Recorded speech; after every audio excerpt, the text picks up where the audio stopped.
The lleriious empire spans a continent. Thousands of miles of dry plains, highlands, and dust-swept roads, all under the eye of a single ruler. Its power comes not from gold or armies alone, but from the land itself. The Havana River runs like a lifeline through the heart of the empire, feeding crops, shaping cities, and sustaining millions. Without it, there is no empire, only dust and memory. At its center stands Nahibian, the imperial capital, a city of marble, trade, and ambition.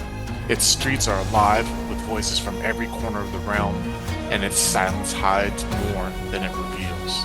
This is a story of politics, power, and people caught in between. Welcome to Revelations of Khayee, an Advanced Dungeons & Dragons 2nd Edition campaign.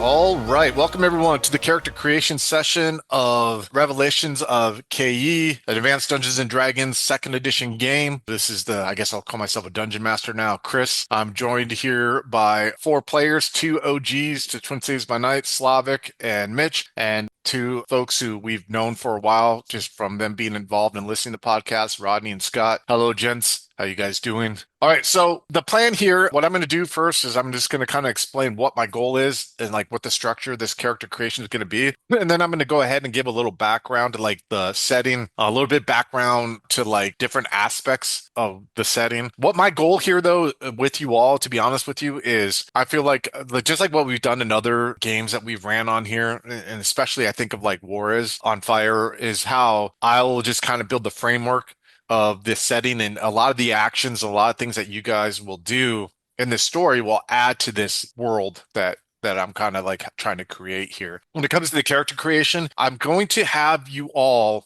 create 2 characters. Okay. And what's going to happen is when we're done creating those 2 characters, you guys are going to choose which one is going to be your primary character, the character that you're going to play the game with, right? And then the second one will be in case that character dies, you guys will then start playing with the second character. Now, am I foreseeing this being like a huge meat grinder of a game? No, I'm not foreseeing that, but I'm very new to Dungeons and Dragons, and it's been a long, long time since I've ran a 2nd edition game. So I don't want to create like, a very difficult task and have a character die and have no backup plan, So I figured, well, since we're being kind of strict with how we are creating the characters, I'll give you guys an option to create 2 characters, right? And have a primary one. What we're going to do initially, you're going to roll the stats. You're going to roll 3d6s. You'll each roll for strength. Then I'll have you each roll for dexterity, constitution, as the list goes down. And then from there, you'll pick your race. There's only 2 race options currently, and I'll explain why. It's human and half elf. And then if your stats allow, you'll pick a specific class, and then we'll do non-weapon proficiencies and weapon proficiencies also. So I told you all this before, and for people who may be listening, this setting is heavily inspired by the Neo-Assyrian Empire. Many, many moons ago, like a few years ago, I was listening to a hardcore history podcast where he was talking about the Neo-Assyrian Empire, and there was a very cool scene that he described of when the general came back to the empire's capital after defeating another army that was trying to usurp the Neo-Assyrian power. And I don't want to give too much away because I'm going to heavily steal from that in our first session, but it is so metal and it was so cool. And I was like, oh man, this sounds like what I would love to go for the tone in a D&D game. So I'm really going to be trying to go for, and I hate saying this because it sounds super pretentious and cringy, but I'm going to try to go for that like grounded horror, level of story that I kind of did in other games like Ultimate Evil and the Vampire the Masquerade games I've ran. I'm going to see if I can apply that to an AD&D 2nd edition game. I don't know if I'll be successful, but that's just kind of like the route that I'm going with this. So I want it to be as realistic as I can, and that is why I'm only going to allow, for now, 2 races, human and half-elf, because there's really not a wide knowledge of the other playable races right now, right? And there's going to be this cloud of mystery that you guys are going to unpack with me with this story where I kind of explore what this game is capable of. Some of this is going to be reading, so I apologize if it seems really reading heavy, but I just kind of want you guys to understand the setting a bit before we do jump into creation. So our tale unfolds within the lleriious Empire.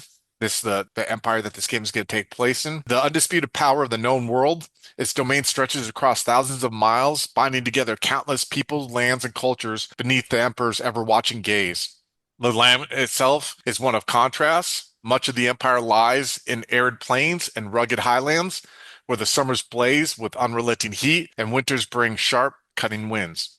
Rain is scarce, but when it falls, it comes in sudden, violent storms that drench the earth before vanishing once more into drought. Yet within the harsh climate, rivers carve out veins of life. The greatest of these, the Hinava River, nourishes broad belts of fertile farmland, and it sustains fields of barley, wheat, and date palms. Irrigation canals spread from its banks like arteries, carrying water to villages and towns across the heartland. It is said that without the Hinava, the empire itself would wither, as its very heart lies within the imperial capital of Nahivan, jewel of the realm and seat of power. Built upon the Hinava's fertile banks, the city thrives as both a beacon of civilization and a crucible of ambition. Its markets teem with merchants from across the empire. Its marble temples proclaim the majesty of the gods, and its shadowed alleys whisper of conspiracies ancient and new. Beyond the city walls stretches the golden fields, lush orchids, and sacred groves, oases of green amid the empire's harshest reaches. And in a nutshell, this is heavily inspired by the region outside of the Tigris River in modern day Iraq, right? Where a lot of fertile land gave the empire the power that it has now. So that's kind of the environment that this story is going to take place in. I'll be talking about other aspects as character creation goes on. But let's get to the first part, right? Enough of me rambling, right? Let's go ahead and have you guys start rolling. So what I'm going to do is I'm going to have each of you roll in the Discord 3d10 one time, and we're all going to have you guys roll for strength for the first character that you're going to create. So go ahead and everyone give it a roll here. I assume we'll be rolling 3d6, not 3d10. Yeah, 3d6. Sorry, did I say 3d10? Yeah, it's 3d6. Sorry. I I mean, wish. 3D10 would be better character. Yeah, I know, right? For strength, for the first characters, we're gonna go from low to highest. So Ronnie got 7, Slavic and Mitch got 9, and Scott got 14. So, okay, good. Now let's have, and you guys go ahead and write this down, track this down. What I'll do is I'll get this from you after this session. And then everyone now roll your dexterity. Wow. All right. So we have where Ronnie got 8, Slavic got 8, Mitch got 10, and Scott got 10. All right. Now everyone roll your constitution, please. So we have where Rodney, Scott, and Slavic got 10 for constitution and Mitch got 11. And what's next? Intelligence, right? It goes intelligence and Yep. wisdom, right? Yeah. So you guys roll your intelligence next, please. Mitch got an 8 intelligence. Holy cow. Rodney got an 8. Scott got a 14 or no 16. Sorry. Dang, Scott's rolling a great character and Slavic got a 7. This is why we're doing second characters. Let's go ahead and roll the wisdoms now. Everyone, let's see what everyone's getting for wisdom. Ooh, Mitch got a 12. So we Rodney got a 7. Scott got 11. Slavic got a 9. Damn it. Okay. Okay. So there's one more chance that you guys got here, right? And it's charisma. Maybe we have a couple charismatic people here. So go ahead and roll. Ooh, holy The cow. list. Mitch got a 17. Scott got a 10. Rodney got a 10. Slavic got 11. All right, so write those down. So that's your character 1, okay? So I'm going to ask you guys, it's a group decision here, right? Do you want to have it where you completely make the first character and then we start from scratch and completely make the second? Or do you want to go like do your first character dice roll, then do your second? Or what would you prefer? I'd do the second rolls Yeah, just to okay. see how much effort I have to put into this character. Okay, so let's roll your second character's strength. So everyone go ahead and roll your second character's strength. Ooh, holy cow. Now everyone's rolling some dice right now. Oh, yeah, Oh yeah. God. Holy cow. So we had where Mitch got a 15 for his second character strength. Rodney got a 14. Scott got a 9 and Slavic got a 4. Slavic, your horrible dice rolls are following you to this Yeah. D&D game. Jesus. All right, everyone roll your dexterity rolls, please. Oh, hey, Ooh. Slavic got a 14 dexterity. That's good for a second character. Rodney got a 6. Mitch got a 8 and Scott got a 12. All right, now everyone roll your constitution, please. Slavic got 11. All right. Rodney got a 10. Mitch got a 12. And Scott got a 13. Man, Scott's getting some fucking good rolls here. It's like this new guy luck here, man. Jesus. Yeah, send some my way. I know, right? Poor Rodney's about to quit. He's just disconnected. Where do you go? I don't know. My internet went down. All right, everyone, roll your intelligence in. Right. So we have where Rodney got 12, Mitch got a 13, Slava got a 7, and Scott got a 9. Yeesh. All right, let's go ahead and then everyone roll your wisdom. Rodney got a 9, Mitch got a 12, Slava got a 12, and Scott got a 4. All right. Last but not least, charisma, everyone. Let's have everyone roll their charisma. All right. So we got where Mitch got a 9. Oh man, Ronnie got an 8. Slava got a 14. And Scott got a 6. All right, everyone tally up what you got there. And I'm going to ask each of you just kind of read the stats from your first and second character so we can just kind of get a setting. So Slavic, you're the first on the screen. What were the stats for your first character? Yeah, first character, strength 9, dex 8, con 10, intelligence 7, wisdom 9, charisma 11. Okay. And your second character? Second character, strength 4, dex 14, con 11, intelligence 7, in 7, wisdom 12, charisma 14. Okay. Some stronger ones in the second one there. Mine is that strength. But hey, that'll be fun. Easily fixable. Easily fixable. There you go. All right. So, Ronnie, what were the stats for your first character? And I remember they were bad, but go ahead. Yeah, no, they're great. So first off the bat, right, we got strength 7, all right, dexterity 8, constitution 10, intelligence 8, wisdom 7, charisma 10. Nothing above a 10 there. Nothing but very average. All right. What about the second guy? All right, the second guy, we got a strength 14, a dexterity of 6, a constitution of 10, intelligence of 12, wisdom 9, charisma 8. Okay, a little better. All right, Scott, what about your first character? What's your first character stats looking like? All right. For my first character, strength 14, dexterity 10, constitution 10, intelligence 16, wisdom 11, charisma 10. The second character, strength of 9, dexterity of 12, constitution of 13, intelligence of 9, wisdom of 4, and charisma of 6.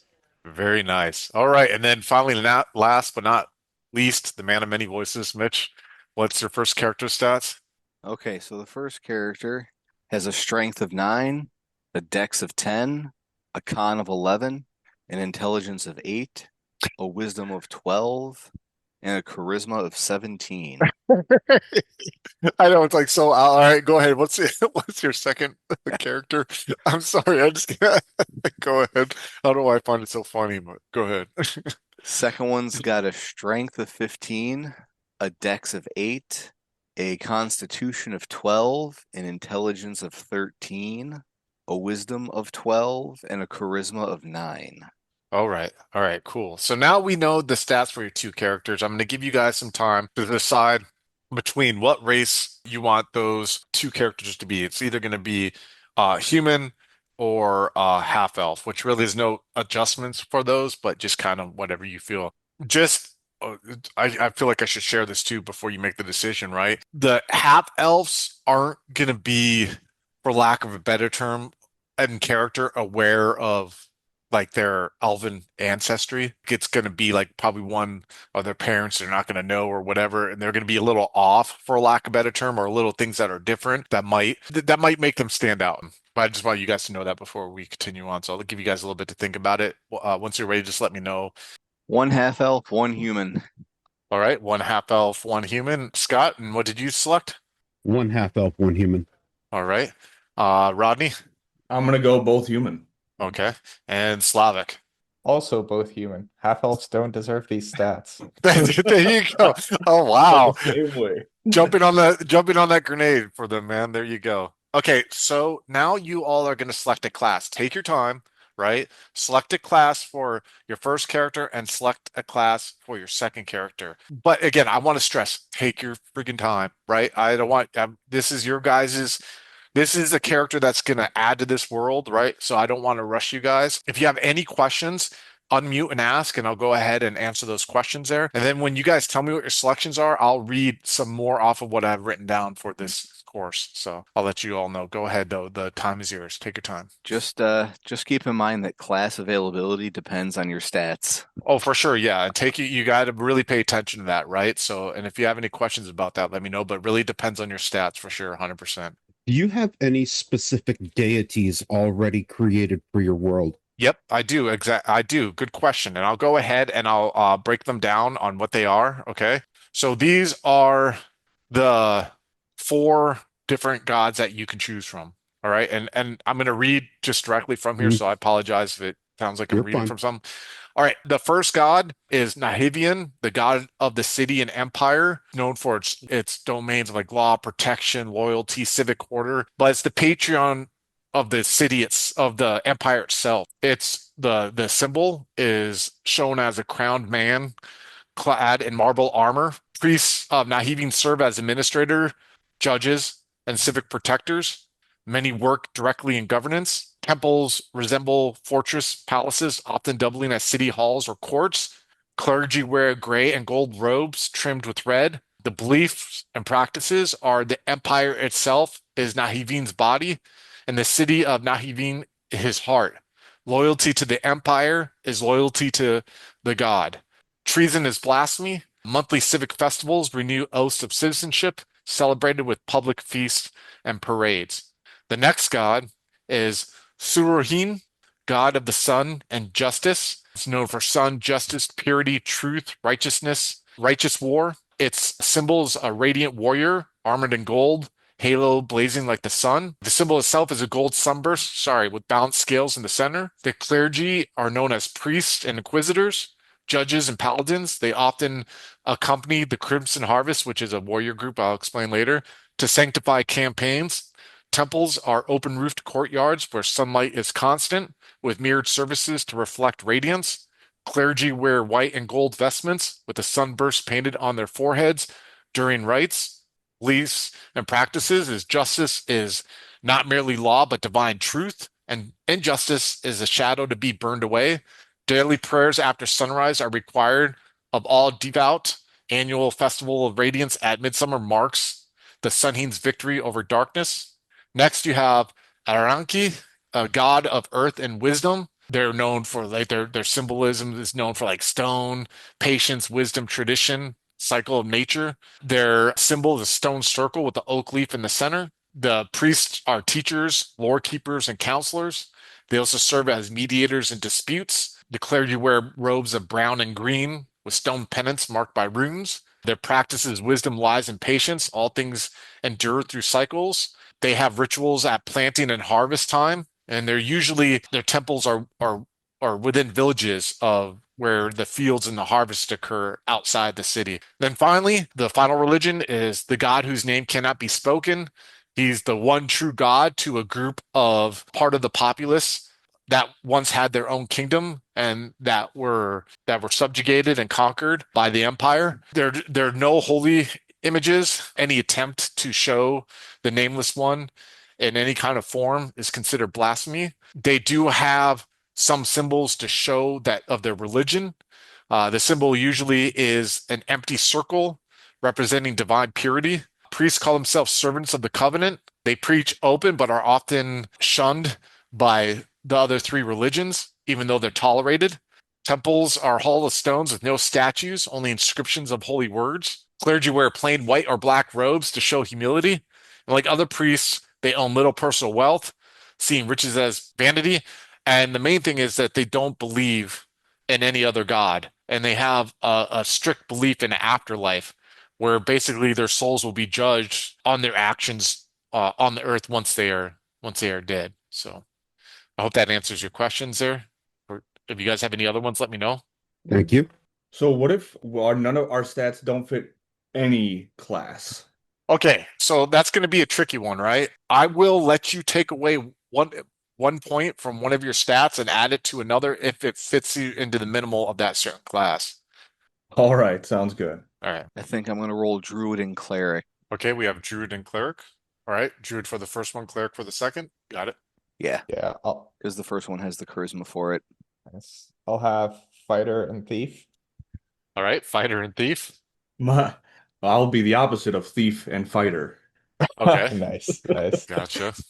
The guys with the suckiest stats.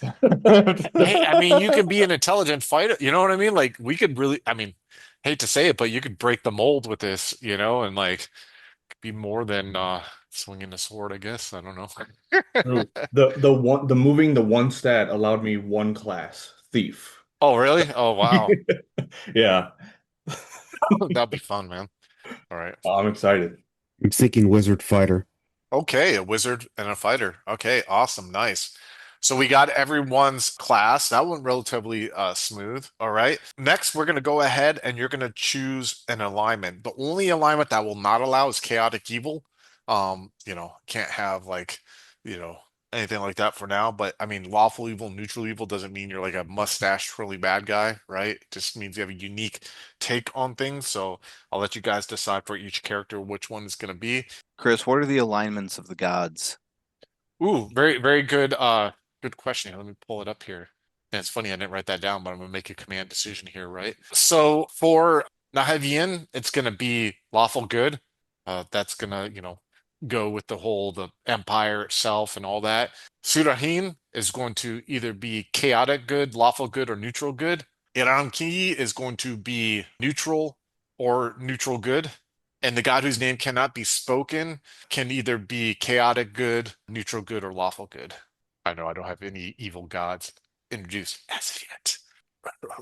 Hey, Chris, Yeah. what are the granted powers for each of the deities? I don't have any separate powers for them, so I was thinking about going that route, but I didn't want to go that down to the rabbit hole. Not saying that they won't ever produce in the future when you level up, right? But for now, there aren't any. Okay. Mhm. Have you assigned spheres to the deities? Nope, I have not. Oh, nope. They can use all the spheres for now, so I'm keeping it simple for now. Also in the future, I mean, just for the players, just for situational awareness or whatever. Like if characters were to die or characters were to get rolled up after these two, as the game broadens and more things are introduced into the games, I will allow, you know, like hits and you know what I mean, like stuff like that as we get more. Mhm. But I just kind of want to keep like the veil of mystery with the game. Makes sense. Makes Yeah. sense. Got them. Neutral good Mhm. and lawful neutral. All right. So, one thing I wanted to read to you all just to give you ideas to start formulating about your classes and just, to where to go with it. And mind you, we're going to have like a month in between this and the first session to kind of give you guys ideas to flush out. Plus, I'm going to ask some questions at the end of this for you guys to start thinking about each of your characters. There are kind of like three groups that maybe you potentially could explore depending on your class, right? You have the Crimson Harvest. The Crimson Harvest is the standing empire of the army that's feared and respected across the known world. Its name comes from its oath to protect the blood of the people and to reap the harvest of the land, ensuring that the empire endures. They are not mercenaries, but they're loyal to the emperor alone. Their service both a duty and a sacred calling. They're organized into legions, each tied to a province or great cities. Soldiers wear crimson dyed cloaks, representing both blood and fertile soil. The army's banner is a golden sickle on a red flag, symbolizing the union of war and harvest. Veteran commanders called Harvest Lords are both general and spiritual figures, leading not just with strategy, but with ritual invocations of gods before battle. You have the Society of Masuktu. They are a learned elite of the empire, the diplomats, historians, philosophers, and arcane scholars. Officially, they preserve knowledge and guide rulers with wisdom. Unofficially, many suspect they guard hidden truths, lost histories, and forbidden lore that could shake the foundations of empire and faith alike. Structure and symbols are organized into circles of study, each dedicated to a field: history, rhetoric, arcane mystery, diplomacy, and natural philosophy. Their sigil is an open eye within a scroll, symbolizing enlightenment and vigilance. It's kind of funny. A lot of the motivation I have for this group, I'm getting from War and Peace. I'm reading War and Peace now. There's a lot of this like discussions about Masons and everything, Freemasonry and everything. I was like, oh man, I'm going to put that in my D&D game. Like this is what it is.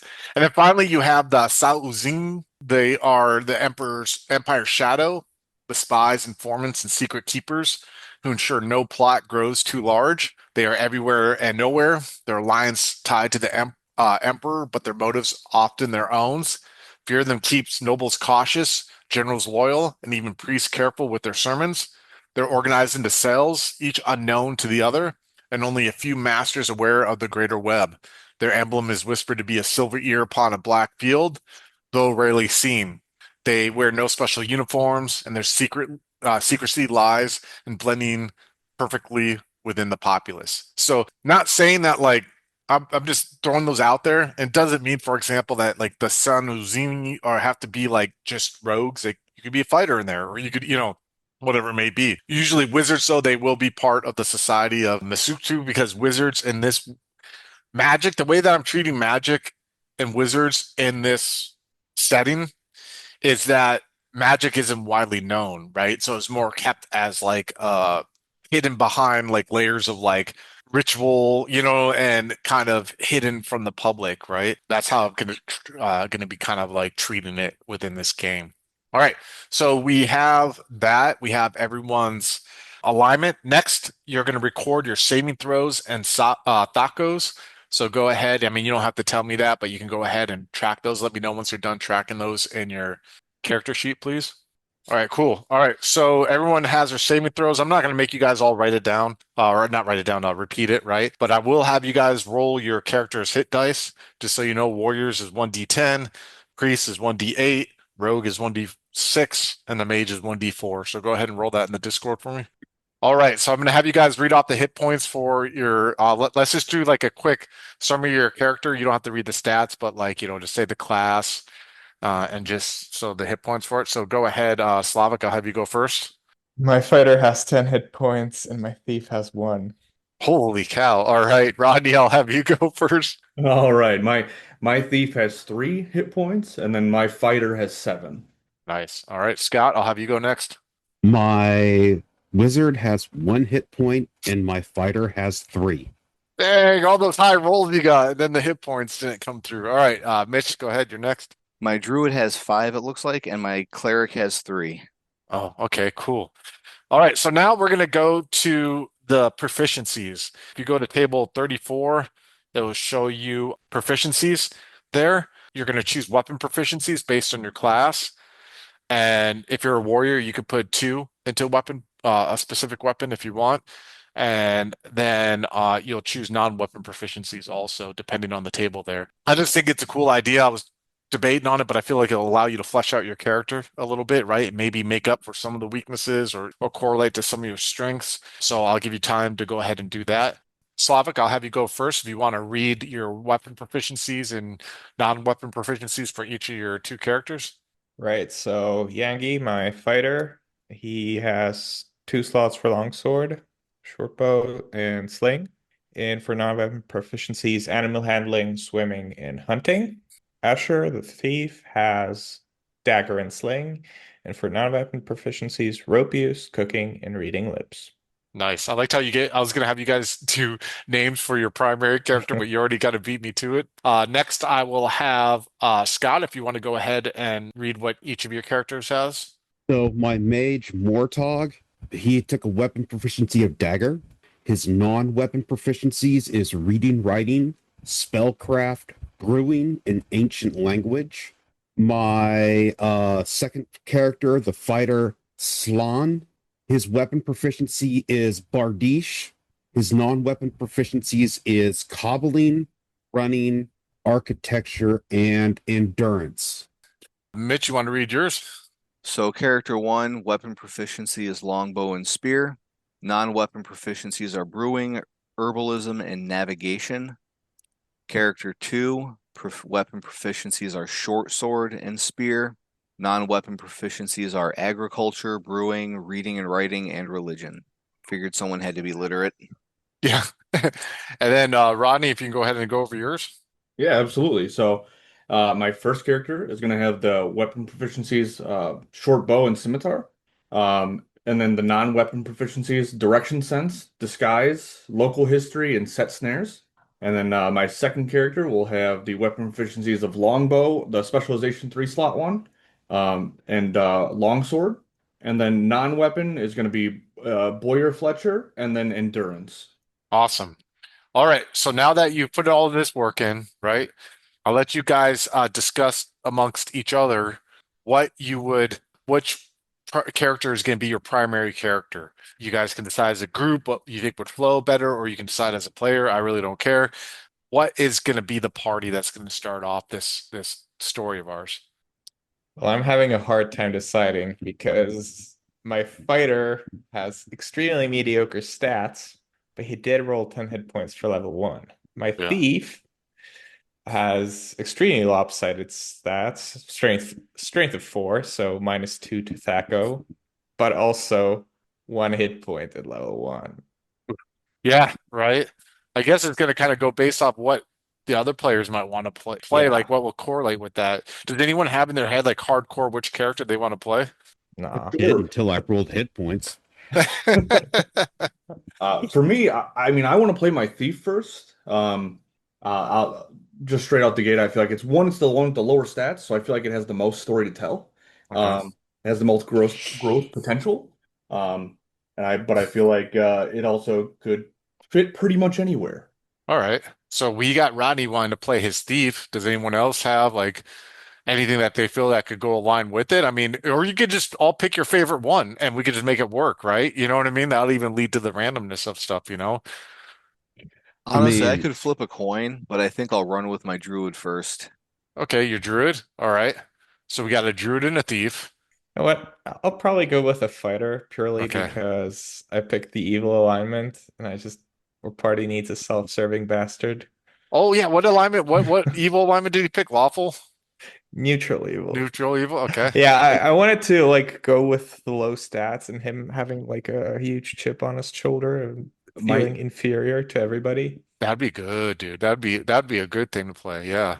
Yeah. Yeah, ironically, my thief is also neutral evil. Well, there you go, man. You know Um, what I mean? yeah, And this I imagine. go I ahead. imagine they suffered some like, heavy weight of the lleriious empire caught the tail end of it, the bad end. So Well, yeah, and there's a lot of like give me a lot of politics, you know what I mean? And all that stuff that goes along with it too. So I'll try to have that. So I guess Scott, that leaves which one of your characters are you gonna throw in the mix? well, either one will get knocked over with a stiff fart. So, um, you know, so we're starting out knowing each other, right? In a way, yeah, you're starting out knowing each other. Yep. Yep. Okay. And I'll explain Not how in the first session. I'll explain exactly how, but yes. Yep, yep. not to rip off anything that may or may not have been written by certain authors by the name of Margaret Wise and Tracy Hickman. Um, but I- the sickly mage that everyone, just kind of carries along, but yeah, is clutch at the end, just not so much of an edge lord. yeah. Not that I not that I would want to play a Raceland Majir type, but looks like that's what it's turning out to be. Yeah, I mean, you could do your own spin on it too, you know? It could be a Yeah. guy, because one thing about, I'm glad you picked Mage. I didn't want to pressure you, but I'm glad you did because you can really dive into the aspect of the fact that, like, magic isn't, for lack of better term, isn't known. They look at Mhm. you more like scholars and secret society sh Yeah. stuff. And I kind of want to treat, and I don't know if I'm gonna be successful with it or not, but I want to treat magic kind of like how Mage treats it a little bit, like where it's not like, this is my way, like try to have it grounded Clive Barker like and grounded in reality. Now, Mhm. we'll see how successful we are with that, right? So yeah, man, I'm liking that a lot. And that's a really you got like one of every template now, right? You got a fighter, a warrior, a rogue, a cleric, and a mage. So we got like kind of a split party there. So that's cool. All have one hit points, fart in the wind. It's gonna knock them over, you know. But it's good. We'll have fun with that. We'll have a lot of fun with that. First, I'm gonna go with Slavic. What is your fighter's name again? Yangi. Yangi. So, what is one memory from Yangi's childhood that shaped who they are today? Good question. I'd say maybe it's the Crimson Harvest returning from war and, going to tend to the fields. Mm, very good. I like that. Okay. Just kind of. And maybe what I was thinking was that he actually wanted to later become part of the Crimson Harvest, but he didn't quite make the cut. Okay, very good. All right, awesome. Good question there, or good question, good answer there. Next is for Rodney. What's your character's name again? My character's name is Amal. Amal. What's Amal's greatest fear? Amal's greatest fear is likely having another um, um, massive drought or some other agricultural anomaly that would cause crop and food, etc., to go scarce, right? Okay, yeah. So basically, and he witnessed that at one point. Did it kind of have an impact on him growing up? Yeah, I assume that he probably was probably a lower income family, right? Probably got by through, blood, sweat, tears. I imagine that there was some sort of horrific either drought or, something like the river receding or something like that, right? To where Mhm. it wasn't enough to have his family support, and he lost members of his family at a young age because of it. Okay, good, good. And Scott, what was your mage's character's name again? Daedric. Okay, Daedric, you said? Say. Oh, Cedric. Cedric. Cedric, gotcha. Okay.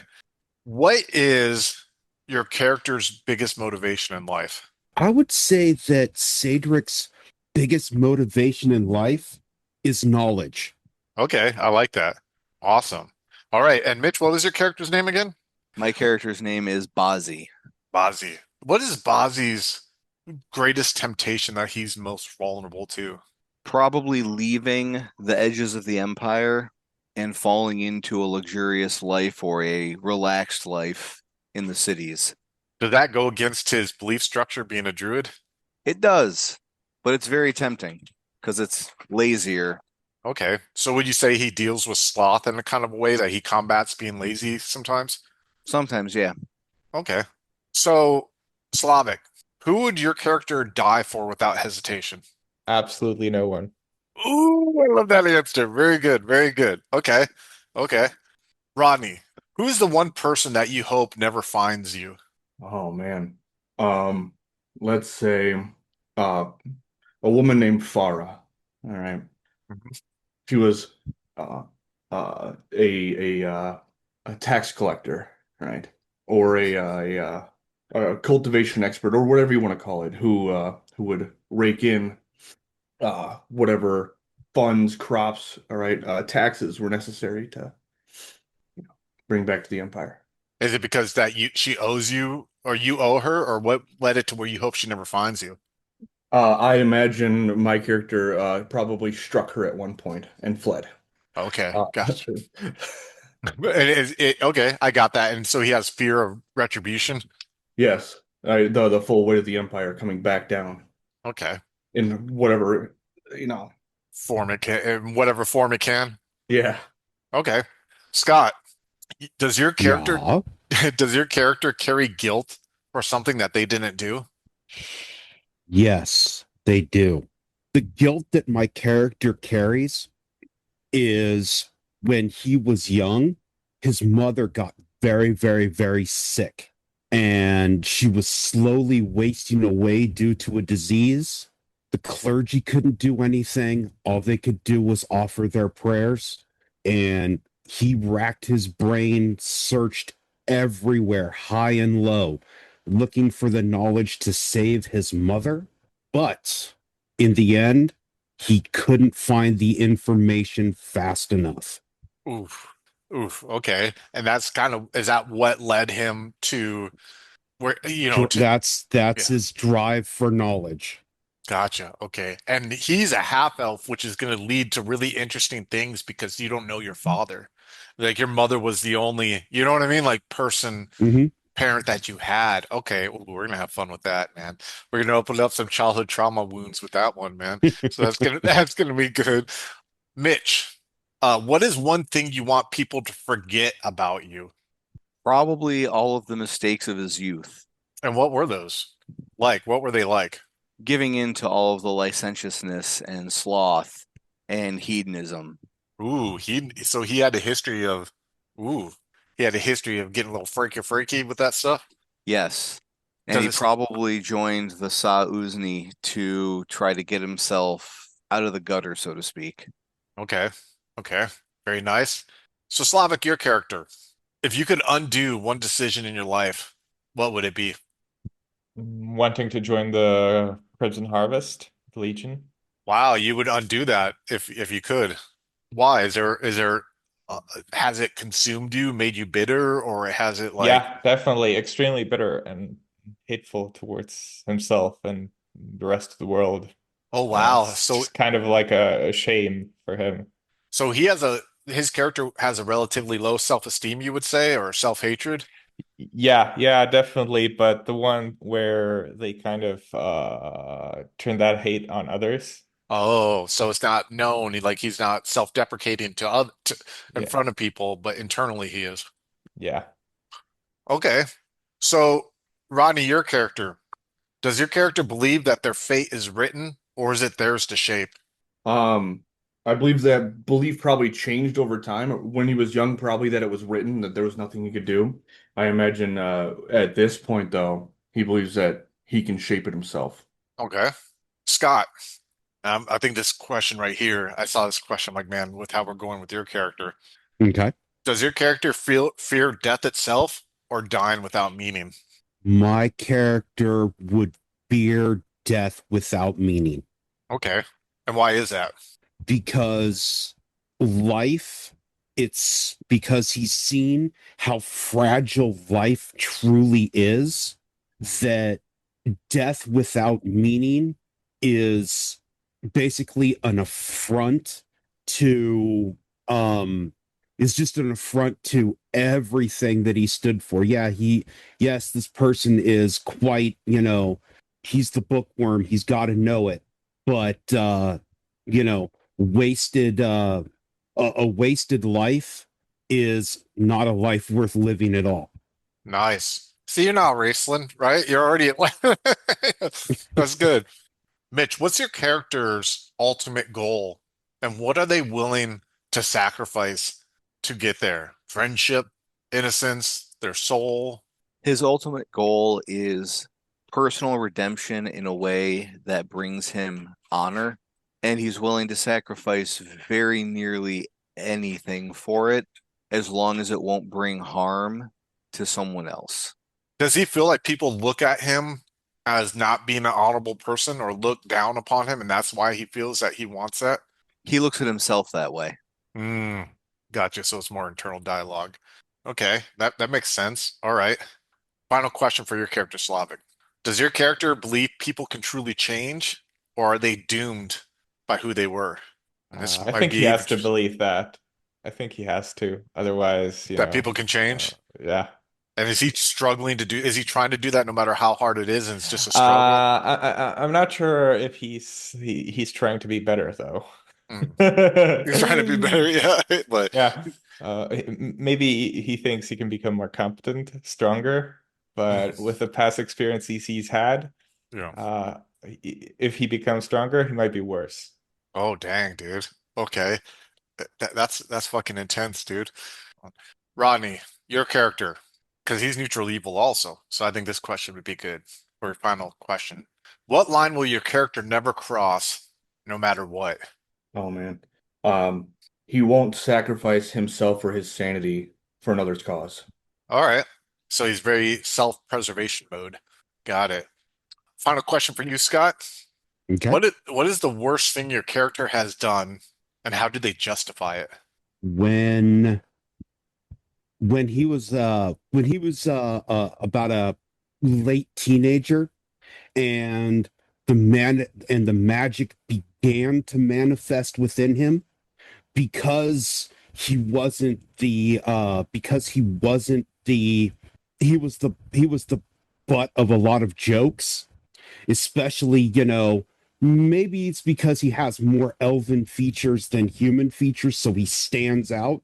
And when he was getting accosted by some people, he had gotten punched in the face and wanted to say something, but because of the swelling in his lips, the way that he moved his hands and the slur of the words actually actually caused him to cast his first spell of burning hands, in which he seriously which in which he really hurt his accoster, Nice. much to the surprise of everyone there. Yes. Okay, cool. We can run with that for sure. Good, good. And then finally, one final question for Mitch's character. And we're getting dark with this last these last questions, but Twin Cities by night, this is what we gotta do. All right, what truth about yourself would destroy you if it was revealed? Like about something he's done or something Yeah. he is. So I would say just something you did, something you is, something that is so bad that if it was revealed, it would destroy you. I don't want to say bad. Then let me rephrase that because bad is like you're not evil God. You know what I mean? But like a No, mistake no, you I can roll made. with this. Yeah, yeah, yeah. So right before he joined the Sauzni, he was out drinking and things got a little too wild and he accidentally, or no, not accidentally, he killed someone in a fit of rage. Mm, And it wasn't until afterwards that he realized that that someone was actually the son of a minor noble, but still a noble. And so he bugged out, joined the Sauzni, and decided that he was going to go as far away as he could.